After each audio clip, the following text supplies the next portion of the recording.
শাহডাঙ্গি রামকৃষ্ণ মিশনে পালিত হল শ্রী শ্রী রামকৃষ্ণ পরমহংসদেবের ১৯০তম জন্মতিথি।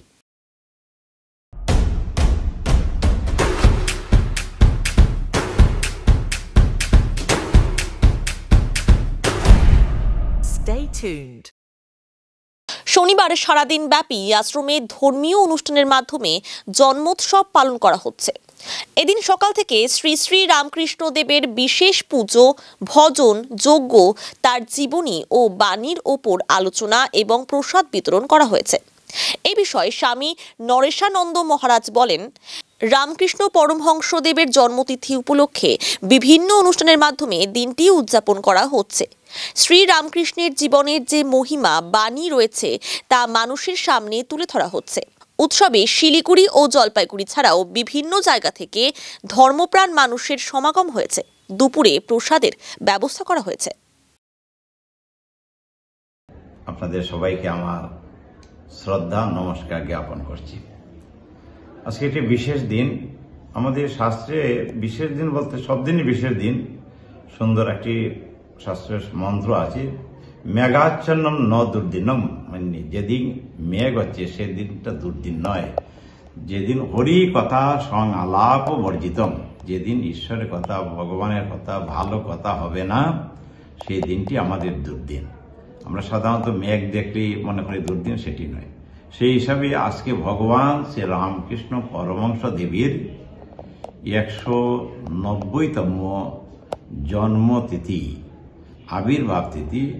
সেই তিথিতে আমাদের ভারতবর্ষ শুধু নয়, ভারতবর্ষের বহির্দেশেও তার এই তিথিতে তার ঠাকুরের সম্মানার্থে বিশেষ পূজা হয়, তার জীবনী পাঠ হয়, আলোচনা হয়। তার কারণ ভগবান শ্রী রামকৃষ্ণদেব আসছিলেন এই মানব জাতির কল্যাণের জন্য। যখনই আমাদের ঊনবিংশ শতাব্দীর সন্ধিক্ষণে ধর্মের মধ্যে যখন গ্লানি আসছিল, তখনই অবতার পুরুষরা আসবেন, সেটি যুগ যুগ ধরে। এর আগে শ্রীকৃষ্ণ, অর্জুন, শ্রীরামচন্দ্র, চৈতন্য মহাপ্রভু, যীশুখ্রিস্ট, বুদ্ধদেব এরা আসছিলেন।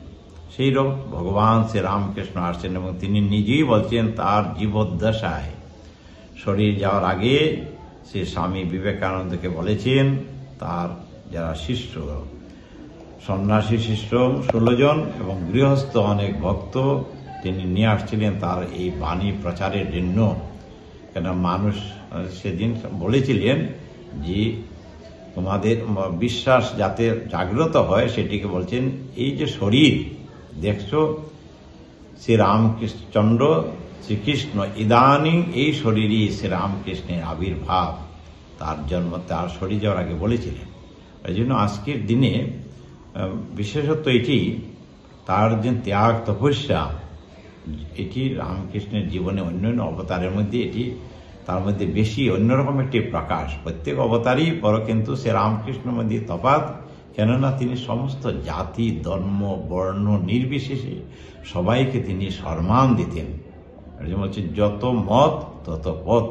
স্বামী বিবেকানন্দ বলছেন বিবাদ নয়, বলছেন কি সমন্বয়, পরস্পর পরস্পরকে ভালোবাসা, সেটি সে রামকৃষ্ণ দেব দেখিয়ে গেছেন তার জীবন ত্যাগ তপস্যায়। শুধু তাই নয়, নারী জাতিকে সম্মান দিয়েছেন। এইটি বলছেন তার পার্শ্ব যারা, তারা যারা রামকৃষ্ণের সঙ্গে ছিলেন, তার সঙ্গে ছিলেন, এরা যেমনি তেমনি লোক ছিলেন না, এরাও একজন ঋষিতুল্য। ওরা দেখেছেন তার জীবন ত্যাগময় তপস্যাময় জীবন এবং নারী জাতিকে সম্মান দিয়েছেন। আমরা যদি নারী জাতিকে সম্মান না দিই তাহলে উঠবে না। স্বামী বিবেকানন্দ বলছেন এই যে পক্ষী একটা পাখায় ওড়ে না, দুইটা পাখা চাই। এইরকম নারীরা নারীদের মতো চলবে, পুরুষ পুরুষের মতো চলবে এবং মানব জাতির কল্যাণের জন্য এই শ্রীরামকৃষ্ণের আবির্ভাব। তার আবির্ভাব তিথিতে আমাদের এই শাহডাঙ্গি আশ্রমে আমাদের ভক্তদের এই আজকে আপনারা হয়তো দেখতে পাচ্ছেন প্রায় ৫,০০০ মতো লোকের সমাগম হয়। এই উদ্দেশ্যে ভক্তদেরকে পূজা পাঠ, তার জীবনী আলোচনা হয়, আর ভক্তদেরকে সবাইকে প্রসাদ দেওয়া হয়। আপনারা যারা আসছেন আপনারাও প্রসাদ নিয়ে যাবেন, অনুরোধ। আর কি না, প্রসাদের মধ্যে থাকে খিচুড়ি, থাকে সবজি, থাকে পায়েস থাকে, চাটনি থাকে। এই ভক্তরা আসেন। ভক্তদের মানুষ তো সংসারী জীব, আমরা নানান তাপে তাপিত। সংসারে আপনারা জানেন সংসারে কত কষ্ট। এর জন্য শ্রীরামকৃষ্ণের জীবনী পাঠ আলোচনা, তার যিনি বিশেষ পূজা, যাতে আজকের দিনে আমরা যা নেব সেটা যাতে আর একটা বছর কাটাতে পারি, তার এই চিন্তা নিয়ে কেউ যাতে দোষ না দেখি, সবার যাতে কল্যাণ হয়, এর জন্যই রামকৃষ্ণ এই সাউডাঙ্গি আশ্রমও এইরকম আজকে এই বেলা তো চললো। এইরকম প্রসাদ দেওয়া হবে 12টা থেকে, বিকাল 3:30 থেকে সাংস্কৃতিক অনুষ্ঠান, গান বাজনা থাকবে, সন্ধ্যা রাতে থাকবে, আবার রাত্র প্রায় 8টা পর্যন্ত এগুলা চলে।